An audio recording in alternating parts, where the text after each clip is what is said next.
hidup abadi. Tapi part keduanya juga lebih gila lagi. Jadi manusia akan bisa membuat semesta baru. Nah sekarang ini kan semesta baru yang udah kita buat, misalnya game, terus di San Francisco itu ada startup namanya Second Life, yang kita bisa bikin kota di situ, bisa utang-utangan di situ, bisa nge-sex di situ, tapi masih virtual. Dan ke depan dunia virtual ini akan sama dengan dunia kita karena langsung ke otak. Jadi ada semesta baru yang kita bisa ciptakan, kita bisa sesuaikan dengan keinginan kita. Kalau dalam bahasa agama mungkin kita akan bisa membuat surga-surga sendiri. Mau bidadarinya 72, mau bidadara 360, semua bisa dibikin. Bagaimana pendapat Mas Rio tentang hal ini? Ya, yang pertama yang sudah di depan mata ini, kalau kemudian kita itu mengupload apa yang ada di otak kita. Otak kita itu kan sebetulnya data dan pengolahan data. Otak kita ini ya, otak kita bekerja itu penuh data dan pengolahan data. Ada operating system di situ, ada ribuan ribuan program yang saling tumpang tindih ya itu. Modul. Ada modul yang saling ribuan tumpang tindih gitu ya, modulnya aplikasi lah ya. Ada ribuan aplikasi yang saling tumpang tindih di otak kita. Dan itu bekerja semua. Otak itu bekerjanya begitu. Ada data yang setiap kali diperbarui. Setiap kali ada input masuk dan input itu kita olah.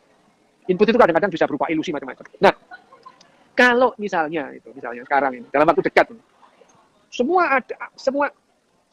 semua data yang ada di otak Mas Amin misalnya, dan semua aplikasi dan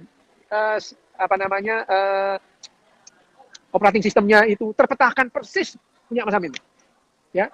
Terus kemudian ditaruh di gadget gini, gitu. Mas Amin kan sudah nggak perlu tubuhnya, gitu.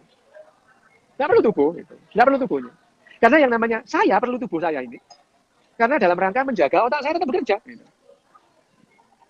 Data di otak saya disimpan, diolah setiap saat seperti yang diperlukan. Saya makan, saya minum dalam rangka mempertahankan otak saya tetap ada. Jantung tugasnya memompa darah ke otak supaya otak dapat nutrisi. Paru-paru tugasnya mengumpulkan oksigen supaya oksigen ke otak supaya dapat nutrisi. Jadi sebetulnya semuanya ini budaknya otak ya.